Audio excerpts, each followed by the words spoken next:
What if I told you that you don't need to speak a word to unsettle someone, that your very presence, the invisible force you carry, the energy behind your eyes, the way you enter a room, your silence, can be enough to make people shift uncomfortably in their seats? No drama, no threat, just you.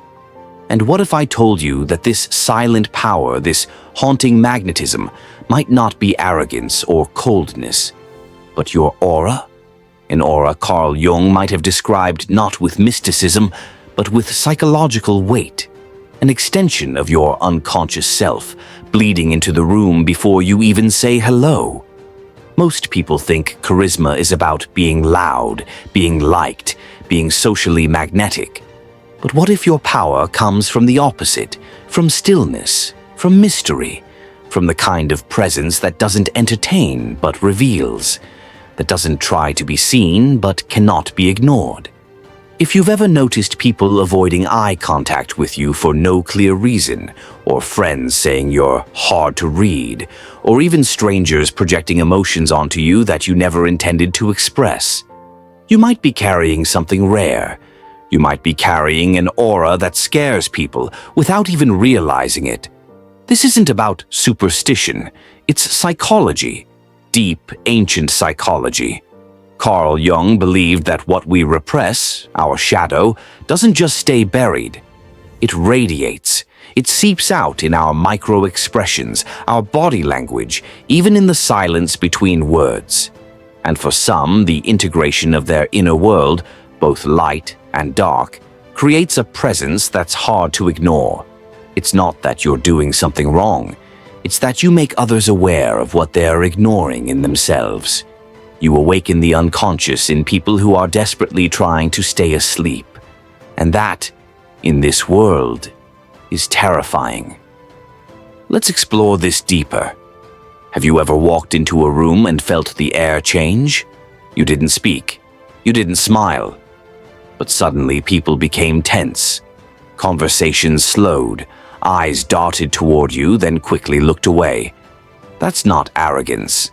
That's not weirdness. That's energetic contrast.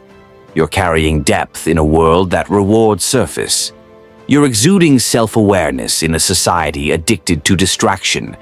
And those who aren't ready to face their own reflection will feel your presence like a mirror they never asked to stand in front of. The first sign: people feel exposed around you. You don't try to expose them, but your presence, grounded, intense, honest, makes superficial behavior impossible. People start fumbling, over-explaining, laughing nervously, not because you're attacking them, but because they're suddenly aware of themselves in ways they haven't practiced.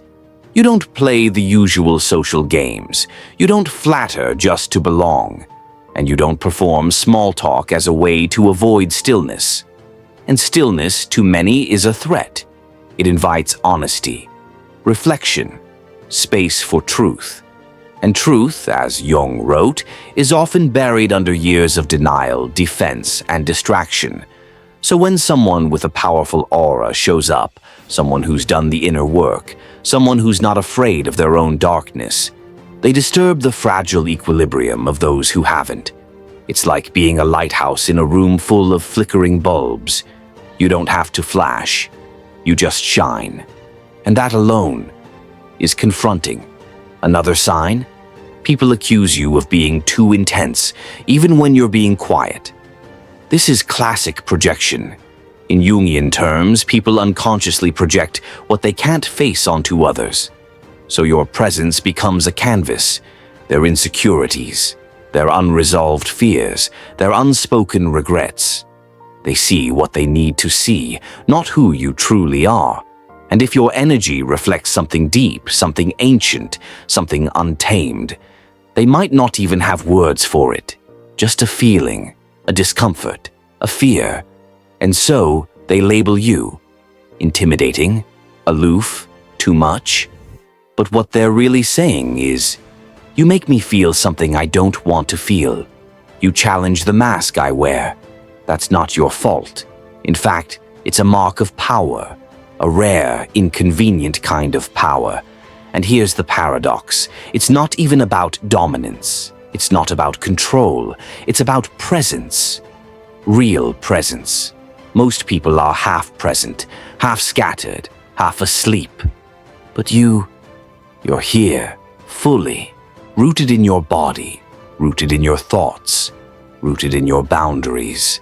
And when someone who is fully here meets someone who is running from themselves, there's tension. Your presence reminds them of their absence, and that can be unbearable. This is why some people avoid you without knowing why others gossip or push you away when you've done nothing to deserve it. It's not personal, it's archetypal. Carl Jung believed we are all ruled by archetypes, primordial images buried in the collective unconscious. Some people radiate the archetype of the sage, others the rebel, the hermit, the warrior, the shadow. And when your energy carries one of these archetypes in a pure, undiluted form, it speaks to people on a level beneath logic. They don't know why they're reacting to you. They just are. And this is why your aura might scare them.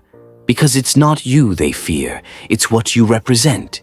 Their limitations, their unfulfilled potential, their buried guilt, their lack of integration. Sometimes you'll notice that strangers either feel magnetized to you or want nothing to do with you.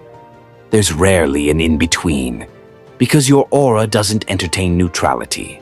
It demands a response, even if it's silence, even if it's avoidance, even if it's awe. You walk through life as a quiet disruptor, not by force, but by frequency. And that frequency is often shaped by pain. Let's be honest, many people with powerful auras didn't choose them. They were forged in silence, in solitude, in emotional abandonment, in dark nights of the soul that stripped away illusion. You became grounded because you had no choice. You went inward because outward was unbearable. And through that process, you became depth. Now that depth surrounds you. It enters the room before you do, and others feel it, whether they acknowledge it or not. Jung once said, "Until you make the unconscious conscious, it will direct your life, and you will call it fate." Your aura is a reflection of how much of your unconscious you've dared to face. The more you integrate, the more power you emit. Power that isn't loud, but undeniable. And here's the irony. Those who are afraid of you are often craving what you have. A connection to something real, something raw, something rooted. But they're not ready. So they withdraw. And you're left wondering, why does my presence push people away? It's not rejection, it's resonance. Your energy speaks a language they haven't learned yet. You don't need to change it. You just need to understand it, to protect it, to honor it. Because one day the very presence that unsettles them will awaken them, or inspire them, or at the very least, remind them that something deeper exists, that not everyone wears a mask, that not everyone needs noise to be heard, that not everyone dims themselves to fit in. So if you've ever felt isolated by your energy, misunderstood by your silence, or judged for your depth, remember this. The ocean doesn't apologize for its stillness or its storms. Neither should you. You are not too much. You are a reminder of everything this world forgets to feel. And yes, that can be frightening, but it's also sacred. If this message resonated with you, if you've ever felt like your presence was both a gift and a burden, take a moment to reflect. Leave a comment below and share what part of this truth speaks to your journey.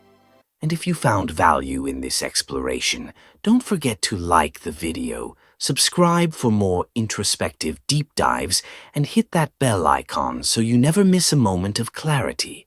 Because sometimes the quietest voices carry the loudest truths.